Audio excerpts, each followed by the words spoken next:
April 11th, 1986. A sunny morning on a quiet residential street in Miami. Two FBI pull up. Inside a black Oldsmobile sit two ex-military men, Michael Platt and William Maddox, who had spent months pulling off armored car robberies, and both were heavily armed. In the next 5 minutes, what happens becomes the bloodiest day in FBI history. And this one event would end up reshaping an entire industry forever. But before we get there, here's something worth knowing. The company that would benefit the most from what followed didn't make pistols. It made curtain rods and door hinges in Austria. And its founder was a 52-year-old man with zero experience designing firearms. This is the story of how a curtain rod and hinge maker changed his industry forever. And by the end, it even involves an attempt on his own life. Platt steps out of the car with a Ruger Mini 14 rifle, semi-automatic, a 30-round magazine. He empties after mag. The FBI agents return fire with whatever they're carrying. 3 agents have Smith & Wesson 9mm pistols, the most modern semi-auto the agency allowed at the time. The other 5 are carrying Smith & Wesson 357 Magnum revolvers, just 6 rounds each, and reloading takes forever when the man across from you is firing a rifle.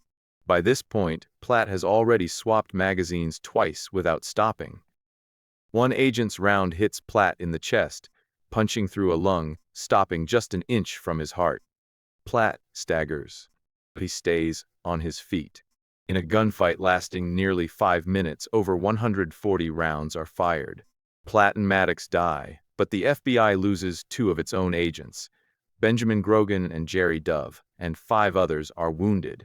It becomes the bloodiest day in FBI history. A 6-shot revolver against a rifle running 30-round magazines had become a museum piece. And that clean 9mm shot that hit Platt, the kind that would drop most people instantly, failed to stop him in time. The FBI immediately declared the 9mm ineffective. In the years that followed, the agency tried something far more brutal, the 10mm, so punishing that agents themselves hated shooting it. Out of that came a new cartridge, the 40 Smith & Wesson, a shortened version of the 10mm that could fit into smaller frames. The American law enforcement market fell into chaos. Nobody knew which caliber to adopt anymore. That same year, a company from Austria opened its first office in the United States. The name was Glock. While American agencies were caught up in the caliber confusion, Glock made a simple decision. Just make the gun in every caliber. The Glock 17 in 9mm, 17 rounds per magazine. The Glock 20 in 10mm, for anyone who still believed in the FBI's theory. And then in 1990, the Glock 22 in 40 caliber, arriving on the market even before Smith & Wesson, the company that had actually invented that cartridge. This pistol became the most widely carried sidearm in American law enforcement for 2 straight decades, until the FBI reversed course in the 2010s and went back to 9mm as standard. But by then, the Glock 17 and Glock 19 were already on the hips of 2/3 of police departments across the country. The Miami shootout killed the revolver. The FBI's caliber crisis scrambled the entire market, and Glock survived all of it by having the right gun ready at every stage of the chaos. So how did a door hinge factory pull this off? The story starts with an engineer who had never designed a firearm in his life, a military that wanted something new, and an idea everyone thought was absurd: a plastic pistol. Gaston Glock was 52 years old. He owned a factory that made curtain rods and door hinges, with zero experience in weapons. What he did have was a contract with the Austrian military, supplying knives and training grenades. In 1980, during a visit to the Ministry of Defense, he heard the military wanted to replace its aging Walther P-38 pistols, which had been in service since World War II. The contract open. Glock asked if he could bid. The officers laughed. A curtain rod manufacturer competing against Sig and Beretta. He didn't care. He spent the next several months meeting with officers, soldiers, and shooting instructors, building an engineering team, and taking apart every pistol he could get his hands on. Just 3 months later, he had a prototype. In April 1981, he patented the design, his 17th patent, which is where the name Glock 17 came from. The pistol had only 34 parts. The Beretta 92 had more than 70. Glock did the opposite of everyone else. He stripped away everything that wasn't essential. In 1982, the Austrian military tested the prototype, fired it until the barrel smoked, submerged it in water, froze it, packed it in mud, dropped it from buildings. The gun running. The contract came through, 25,000 units. The military called it P-80. Norway adopted it in 1984. Sweden and the Netherlands followed. NATO assigned it a catalog number. In 1985, Glock opened an office in Smyrna, Georgia, with just 5 employees.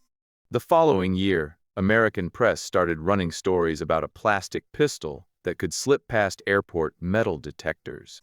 The nickname hijacker special spread quickly, the way misinformation often does. Congress debated it. The FAA ran official tests and showed the Glock 17 contained nearly 540 grams of steel, more than several traditional pistols, and showed up clearly on X-ray. It didn't matter. In 1990, Die Hard 2 had Bruce Willis describing a fictional Glock 7, a porcelain gun made in Germany that couldn't be detected by airport X-rays. In reality, no such Glock 7 ever existed. It never used porcelain, and the company was Austrian, not German. But the movie played worldwide, and the myth spread even further. Traditional manufacturers kept calling it a plastic toy, a disposable gun, a terrorist weapon. Meanwhile, American police departments were quietly testing it and finding that it simply worked. In 1986, the same year as the Miami Shootout, 12 officers in Colby, Kansas adopted the Glock 17 as their standard sidearm. Pick up a Glock 17, drop the magazine, rack the slide, look inside.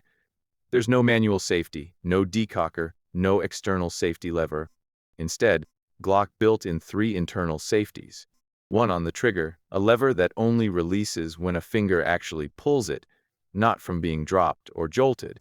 One on the firing pin, blocking it from moving forward unless the trigger is pulled. And a third that locks the firing pin through its entire range of motion. None of them require the shooter to remember to press a button or flip a lever. The trigger pull sits between 5.5 and 6.5 pounds, with a long travel, heavy for a pistol, but this gun was never built for precision shooting. Field stripping needed no tools. Pull the slide bag back slightly, press 2 tabs, and it comes apart. Instructors liked it because it could be taught fast and fixed fast if something went wrong. But it was American police departments that really put Glock on the map. The Miami department ran tests right after the '86 shootout. The gun worked, it didn't jam, didn't fail. Within a few years, more than 60% of American law enforcement had traded their revolvers for Glocks. These pistols came in every caliber. But maybe the single biggest reason Glock became the best-selling pistol in the world was something simple. Same frame, same mechanism, just a different barrel diameter and a wider magazine. A department trained on the Glock 17 could buy the 22 version the very next day without retraining a single officer. It wasn't beautiful like the Beretta 92 or iconic like the 1911. It won because it was simpler to manufacture, cheaper to sell, and adapted to whatever caliber the market wanted. While the competition was still arguing over whether the future was 9mm or 45, Glock was already making both, and 3 more calibers on top of that. What really matters is what happened in the 10 years between the Miami Shootout and the mid-90s. In that window, Glock went from an Austrian curtain rod factory to sitting on the hips of 2/3 of American law enforcement. Everyone wanted to copy it. Smith & Wesson launched the Sigma, a copy so blatant that the Austrian company sued and won. Sig Sauer launched the P320, Beretta, the APX, TZ, P10, Fan, the 509, Taurus, the G3. By 2025, if you lined up every service pistol on the market, you'd see the same silhouette. Black polymer, boxy slide, trigger with a built-in safety. Gaston Glock passed away in December 2023, at 94 years old, in his sleep. The company he founded had long since stopped being his. He stepped back from management in the 2000s after a financial broker hired someone to kill him in an underground parking garage. A French ex-wrestler armed with a rubber mallet. Glock was 70 at the time. He fought back and survived. The gun going. Gen 3, Gen 4, Gen 5. The differences between them are minor. A new grip texture, a different slide finish, a small trigger adjustment. But what he designed back in 1981 is still, today, the most carried pistol in the world.